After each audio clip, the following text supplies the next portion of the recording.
soy Lani y te doy la bienvenida a la Librería Encantada, un lugar donde cada página es un hechizo y cada historia una puerta a lo desconocido. En esta ocasión las luces bajan, el silencio se vuelve cómplice y el misterio toma asiento con nosotros. Aquí las palabras cobran vida entre niebla, deducciones brillantes y enigmas que esperan ser resueltos. Juntos viajaremos a calles antiguas, habitaciones cerradas y casas donde nada es lo que parece. Así que toma asiento, prepárate una bebida, porque hoy nos adentramos a las aventuras de Sherlock Holmes, un libro escrito por Arthur Conan Doyle.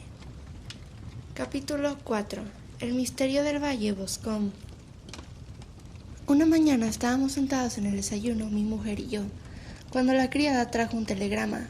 Era de Sherlock Holmes y decía así: ¿Tiene un par de días libres? Me acaban de llamar del oeste de Inglaterra en relación con la tragedia del Valle de Boscombe.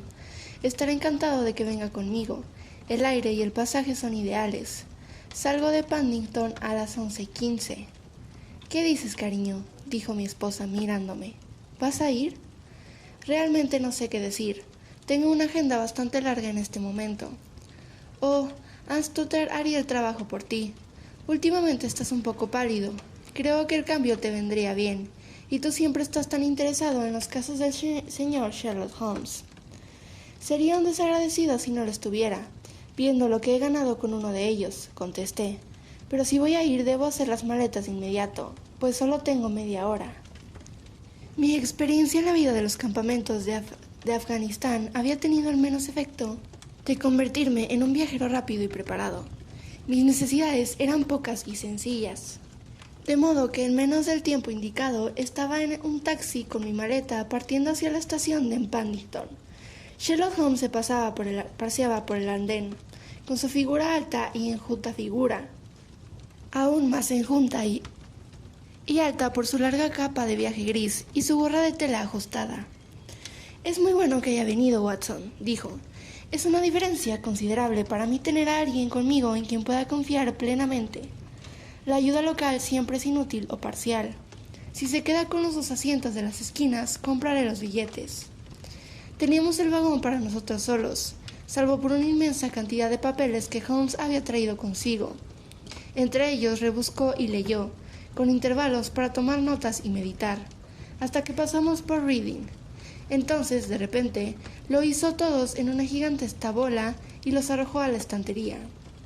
«¿Has oído algo del caso?», preguntó. «Ni una palabra. No he visto un periódico desde hace varios días. La prensa londinense no ha dado muchas noticias. Acabo de revisar todos los periódicos recientes para conocer los detalles. Parece, por lo que deduzco, que se trata de uno de esos casos sencillos que son tan extremadamente difíciles». Eso suena un poco paradójico, pero es profundamente cierto. La singularidad es casi siempre una pista. Cuanto más rasgos y lugares comunes tiene un crimen, más difícil es descubrirlo. En este caso, sin embargo, han establecido un caso muy grave contra el hijo del hombre asesinado. ¿Es un asesinato, entonces? Bueno, se conjetura que lo es. No daré nada por sentado hasta que tenga la oportunidad de investigarlo personalmente. Le explicaré el estado de las cosas hasta donde he podido entenderlo en muy pocas palabras. Boscombe Valley es un distrito rural no muy lejos de Ross, en Hertfordshire. El mayor propietario de tierras en esa parte es un señor John Turner, que hizo su dinero en Australia y regresó hace algunos años al viejo país. Una de las fincas que poseía, la de Hatterley, fue arrendada al señor Charles McCarthy, también ex australiano. Los hombres se habían conocido en las colonias, por lo que no era extraño que cuando vinieran a establecerse lo hicieran lo más cerca posible el uno del otro. Al parecer, Turner era el hombre más rico, por lo que McCarthy se convirtió en su inquilino, aunque al parecer seguían en perfecta igualdad de condiciones, ya que estaban juntos con frecuencia. McCarthy tenía un hijo, un muchacho de 18 años, y Turner tenía una única hija de la misma edad, pero ninguno de los dos tenía esposas vivas. Parece que evitaban la sociedad de las familias inglesas vecinas y llevaban una vida retirada. Aunque los McCarthy eran aficionados del deporte y se les veía con frecuencia en las carreras del barrio, McCarthy tenía 2 sirvientes, un hombre y una chica. Turner tenía una vivienda considerable, como mínimo media docena. Eso es todo lo que he podido reunir sobre las familias. Ahora los hechos. El 3 de junio, es decir, el lunes pasado, McCarthy salió de su casa en Hartley, a eso de las 3 de la tarde, y bajó hasta el estanque de Boscombe, que es un pequeño lago formado por la extensión del arroyo que baja por el valle de Boscombe. Había salido por la mañana con su criado de Ross, y le había dicho que debía darse prisa, pues tenía una cita importante a las 3. De esa cita nunca volvió con vida.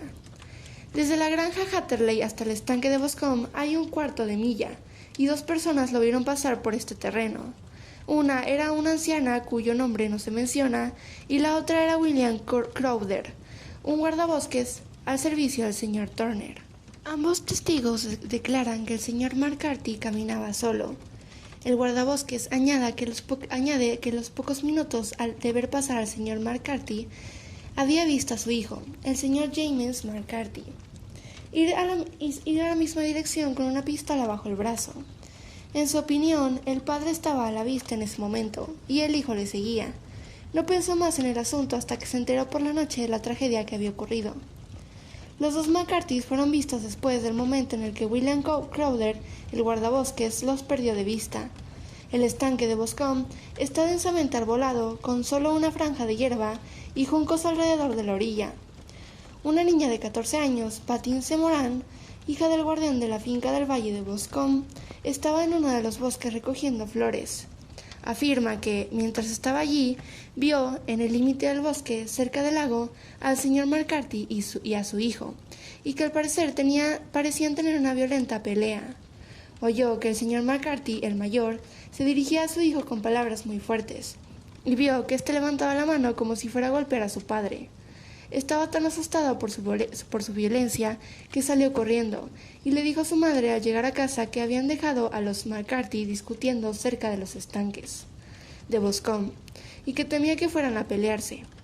Apenas había dicho esas palabras cuando el joven señor McCarthy llegó corriendo a la cabaña para decir que había encontrado a su padre muerto en el bosque, y para pedir la ayuda del guardián de la cabaña. Estaba muy alterado, sin su pistola ni su sombrero, y se observó que en su mano y su manga derecha estaban. Al seguirle encontraron al señor McCarthy extendido sobre la hierba junto al estanque. En estas circunstancias el joven fue arrestado inmediatamente y, tras el veredicto de asesinato intencionado emitido en la investigación del martes, fue llevado el miércoles ante los magistrados de Ross, que han remitido el caso a la próxima audiencia. Estos son los principales hechos del caso tal y como se presentaron ante el juez de institución y el tribunal de policía. Difícilmente podré imaginar un caso más condenatorio, comenté. Si alguna vez las pruebas circunstanciales apuntan a un criminal, lo hacen aquí.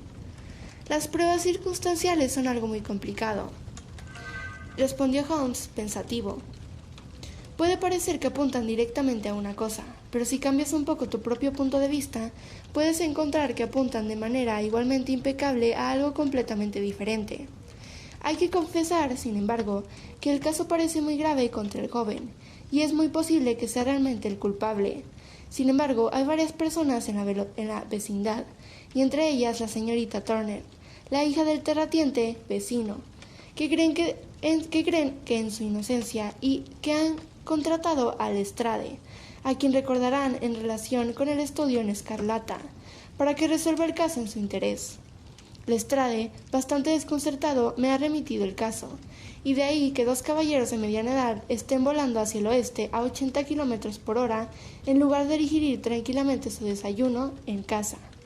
Me temo, dije yo, que los hechos son tan evidentes que encontrarán poco crédito en este caso. No hay nada más engañoso que un hecho obvio, respondió riendo. Además, es posible que demos con otros hechos obvios que no han sido en absoluto obvios para el señor Lestrade. Me conoce usted demasiado bien para pensar que estoy presumiendo cuando digo que confirmaré o destruiré su teoría por medios que es totalmente incapaz de emplear, o incluso de comprender. Por poner el primer ejemplo, veo claramente que en su dormitorio la ventana está a la derecha, y sin embargo me pregunto si el señor Lestrade se habría dado cuenta de qué tan evidente es eso. ¿Cómo? Mi querido amigo, te conozco bien. Conozco la pulcritud militar que te caracteriza. Te afeitas todas las mañanas y en esta época te afeitas a la luz del sol. Pero como tu afeitado es cada vez menos completo a medida que nos alejamos del lado izquierdo, hasta que se vuelve positivamente desalineado al llegar al ángulo de la mandíbula, es sin duda muy claro que ese lado está menos iluminado que el otro.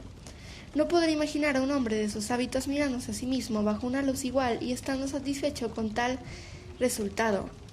Solo cito esto como un ejemplo trivial de observación e indiferencia. Ahí está mi especialidad, y es posible que pueda servir de algo en la investigación que tenemos ante nosotros. Hay 1 o 2 puntos menores que salieron a relucir en la investigación, y que vale la pena considerar. ¿Cuáles son? Parece que su arresto no tuvo lugar de inmediato, sino después del regreso a la granja de Hatterley, cuando el inspector de la policía le informó que estaba preso. Comentó que no le sorprendía oírlo y que no era más que su merecido. Esta observación suya tuvo el efecto natural de eliminar cualquier rastro de duda que pudiera haber quedado en la mente del jurado de instrucción. Fue una confesión, jaculé. No, porque fue seguida de una protesta de inocencia. Viniendo a la cabeza de una serie de acontecimientos tan condenatorios, fue al menos un comentario de lo más sospechoso. Por el contrario, dijo Holmes, es la fisura más brillante que actualmente puedo ver en las nubes. Por muy inocente que fuera, no podía ser tan tonto como para no ver las circunstancias eran muy negras en su contra. Si hubiera parecido sorprendido por su propia detención o hubiera fingido indignación por ella, lo habría considerado muy sospechoso, porque esa sorpresa o ese enfado no serían naturales dadas las circunstancias, y sin embargo podrían aparecer la mejor política para un hombre conspirador. Su franca aceptación de la situación lo señala como un hombre inocente, o bien como un hombre de considerable autocontrol y firmeza. En cuanto a su comentario sobre sus merecimientos, tampoco era antinatural, si se tiene en cuenta que estaba junto a su padre, y que no hay duda de que ese mismo día había olvidado tanto su deber de hijo como para discutir con él, e incluso, según la niña, cuyo testimonio es tan importante, para levantar la mano como si fuera a golpearle. El autorreproche y el arrepentimiento que se muestran en su comentario me parecen los signos de una mente sana más que de una mente culpable. Sacudí la cabeza. Muchos hombres han sido ahorcados con pruebas mucho más ligeras, comenté. Así es, y muchos hombres han sido ahorcados injustamente. ¿Cuál es la versión del joven sobre el asunto? Me temo que no es muy alentador para sus defensores, aunque hay 1 o 2 puntos en él que son sugerentes. Lo encontrará aquí y puede leerlo usted mismo. Sacó de su fajo un ejemplar del periódico local de Hertfordshire y tras bajar la hoja señaló el párrafo en el que el desafortunado joven había dado su propia declaración de lo ocurrido. Me acomodé en un rincón del vagón y lo leí con mucha atención. Decía lo siguiente. El señor James McCarthy, único hijo del fallecido, fue llamado entonces y declaró lo siguiente. Había estado fuera de casa durante 3 días en Bristol y acababa de regresar en la mañana del pasado lunes, día 3. Mi padre estaba ausente de la casa en ese momento de mi llegada, y la criada me informó de que había ido a Ross con John Cobb, hermoso de cuadra. Poco después de mi regreso oí las ruedas de su carro en el patio, y al asomarme a la ventana lo vi salir y caminar rápidamente fuera del patio, aunque no supe en qué dirección iba. Entonces tomé mi pistola y salí a pasear en dirección al estanque de Boscombe, con la intención de visitar a la madriguera de conejos que hay al otro lado. En mi camino vi a William Clowder, el guardabosques, como había declarado en su declaración, pero se equivocó al pensar que yo seguía a mi padre. No tenía ni idea de que estuviera delante de mí. Cuando estaba a unos 100 metros del estanque oí un grito de «¡Coe!», que era una señal habitual entre mi padre y yo. Entonces me apresuré a avanzar y lo encontré de pie junto al estanque. Pareció sorprenderse mucho al verme y me preguntó con bastante brusquedad qué estaba haciendo allí. Se entabló una conversación que llevó a palabras altisonantes y casi a golpes, pues mi padre era un hombre de temperamento muy violento. Viendo que su pasión se volvía ingobernable, lo dejé y volví hacia la granja de Hatterley. Sin embargo, no había avanzado más de 150 metros cuando oí un horrible grito detrás de mí, que me hizo volver corriendo. Encontré a mi padre en el suelo. Dejé caer mi arma y lo sostuve en mis brazos, pero falleció al instantemente. Me arrodillé junto a él durante algunos minutos y luego me dirigí a la posada del señor Turner, cuya casa era la más cercana, para pedir ayuda.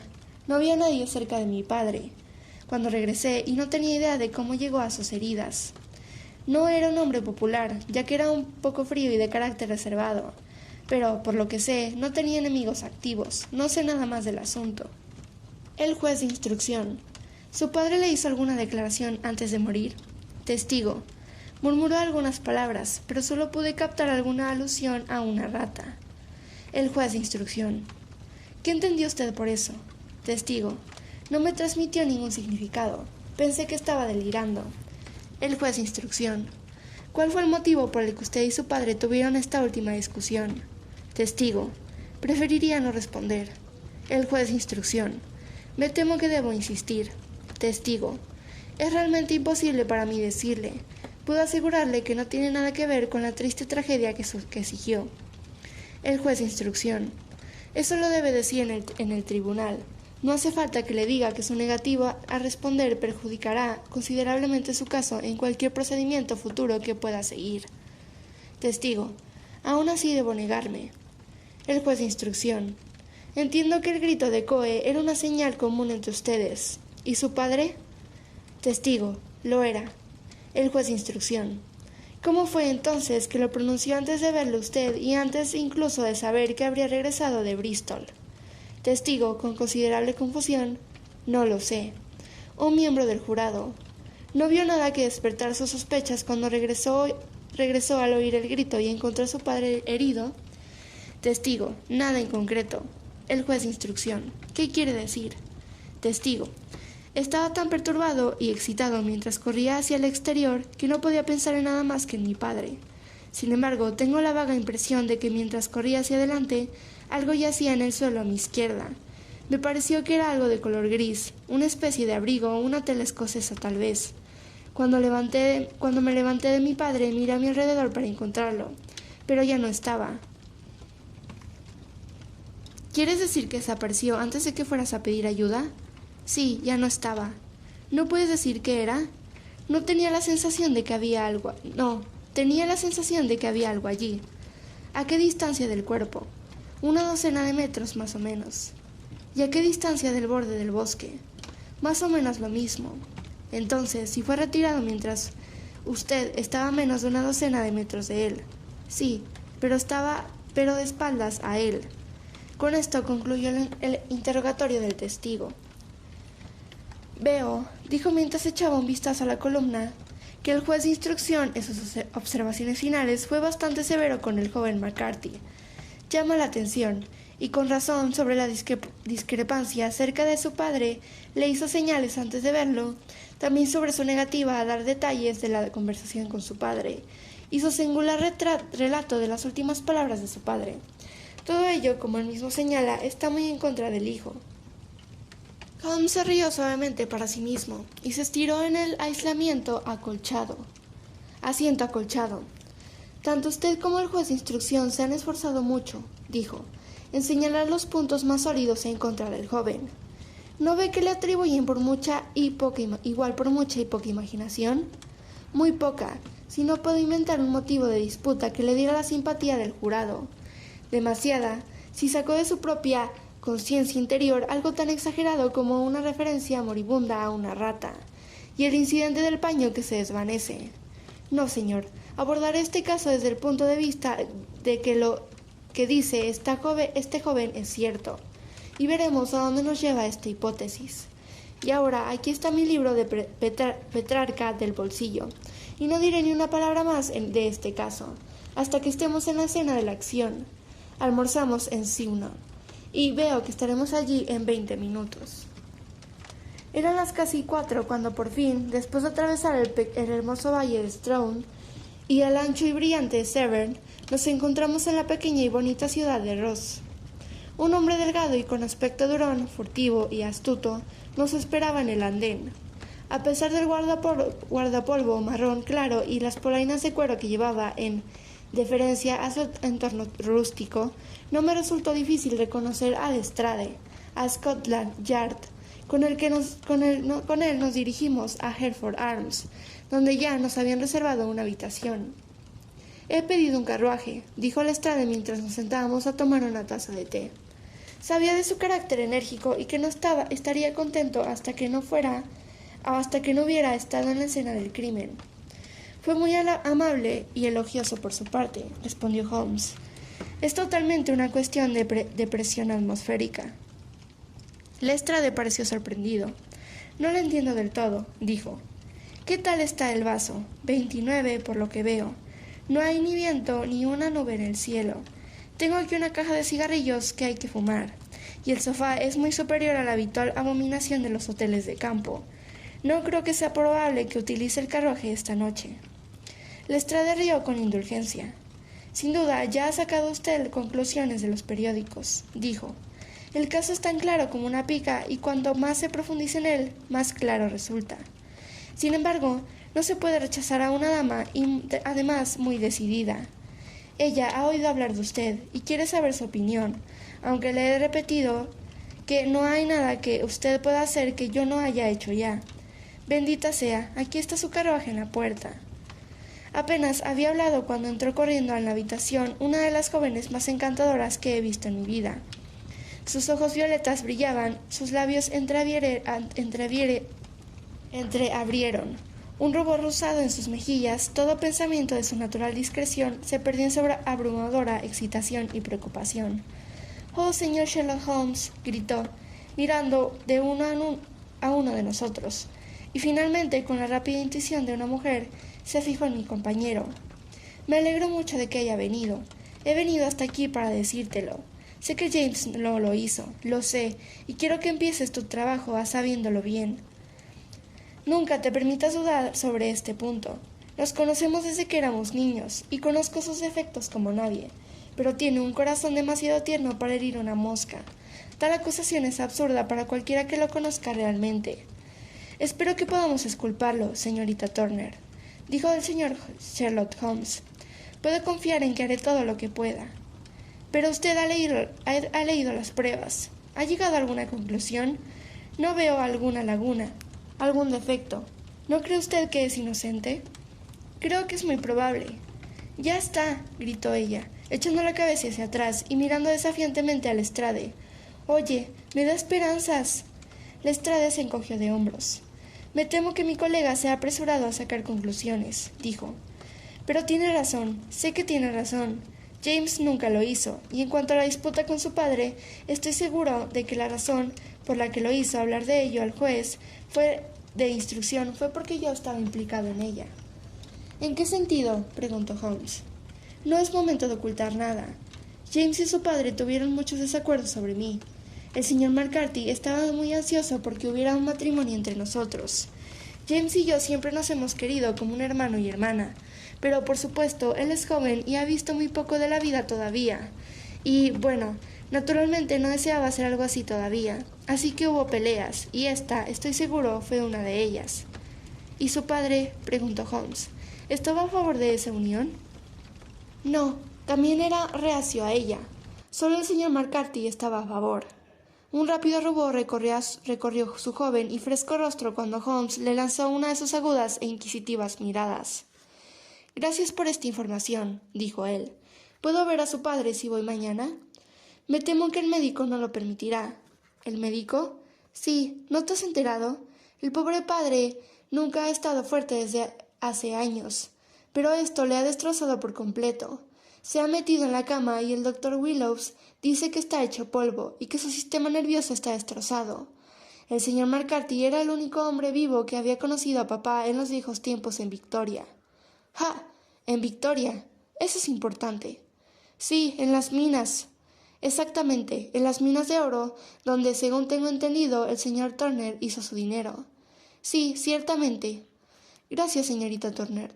Ha sido usted de gran ayuda para mí. Me dirá si tiene alguna noticia mañana. Sin duda, irá a la prisión a ver a James. Oh, si lo hace, señor Holmes, dígale que sé que es inocente. Lo haré, señorita Turner. Debo ir a casa ahora, porque papá está muy enfermo, y me echaba de menos y lo alejo. Y me echa de menos si le dejo. Adiós, y que Dios te ayude en tu empresa.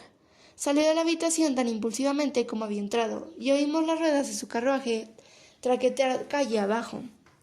Me avergüenzo de usted, Holmes, dijo Lestrade con dignidad tras unos minutos de silencio. ¿Por qué ha de despertar esperanzas que está destinado a defraudar? No soy demasiado tierno de corazón, pero lo considero cruel. Creo que veo la manera de exculpar a James McCarthy, dijo Holmes. ¿Tiene usted una orden para verle en la cárcel? Sí, pero solo para usted y para mí. Entonces reconsideraré mi decisión de salir.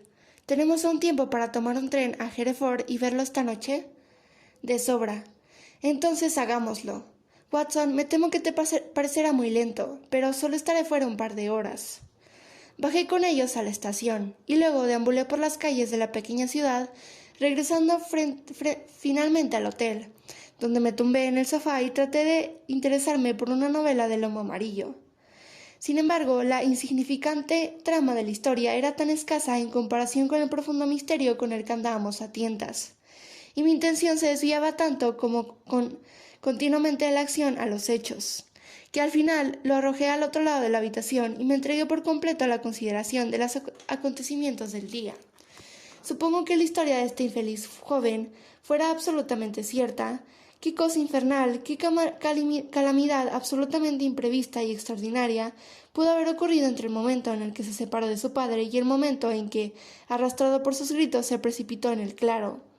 Era algo terrible y mortal. ¿Qué podría ser? ¿No podría la naturaleza de las heridas revelar algo más a mis instintos médicos? Llamé al timbre y pedí el periódico semanal del condado, que contenía un relato literal de la investigación. En la declaración del cirujano se decía que el tercio posterior del hueso parietal izquierdo y la mitad izquierda del hueso occipital habían sido destrozados por un fuerte golpe con un arma contundente. Marqué el lugar en mi propia cabeza. Estaba claro que el golpe había sido asestado por detrás. Eso favorecía en cierta medida al acusado, ya que cuando se le vio discutir estaba cara a cara con su padre. Sin embargo, no sirvió de mucho, ya que el hombre mayor podría haber dado la espalda antes de que cayera el golpe. Aún así, valdría la pena llamar la atención de Holmes al respecto. Luego estaba la peculiar referencia moribunda a una rata. ¿Qué podría significar eso? No podía ser un delirio. Un hombre que muere de un golpe repentino no suele delirar.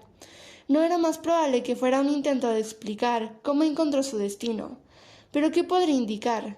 Me devané los sesos para encontrar una explicación posible, y entonces el incidente de la tela gris vista por el joven McCarthy, si era cierto, el asesinato debió dejar caer alguna parte de su vestido, presumiblemente su abrigo, en su oída, y debió tener la osadía de volver y llevárselo en el momento en el que hijo estaba arrodillado de espaldas a menos de una docena de pasos. Qué tejido de misterios e improbabilidades era todo el asunto. No me extrañaba de la opinión de Lestrade, y sin embargo tenía tanta fe en la perspectiva de Sherlock Holmes que no podía perder la esperanza, mientras cada hecho nuevo parecía reforzar su convicción de la inocencia del joven McCarthy. Ya era tarde cuando Sherlock Holmes regresó. Volvió solo, ya que Lestrade se alojaba en el pueblo. El cristal todavía se encuentra muy alto, comentó mientras se sentaba. Es importante que no llueva antes de que podamos recorrer el terreno. Por otra parte, un hombre debe estar en su mejor momento, y con más ganas para un trabajo tan bonito como este. Y no quería hacerlo cuando estuviera mareado por un largo viaje. He visto al joven McCarthy. ¿Y qué he aprendido de él? Nada. ¿No puedo arrojar ninguna luz? Ninguna en absoluto. Me inclinaba a pensar que sabía quién lo había hecho, y lo estaba investigando. Pero ahora estoy convencido de que está tan desconcertado como todos los demás.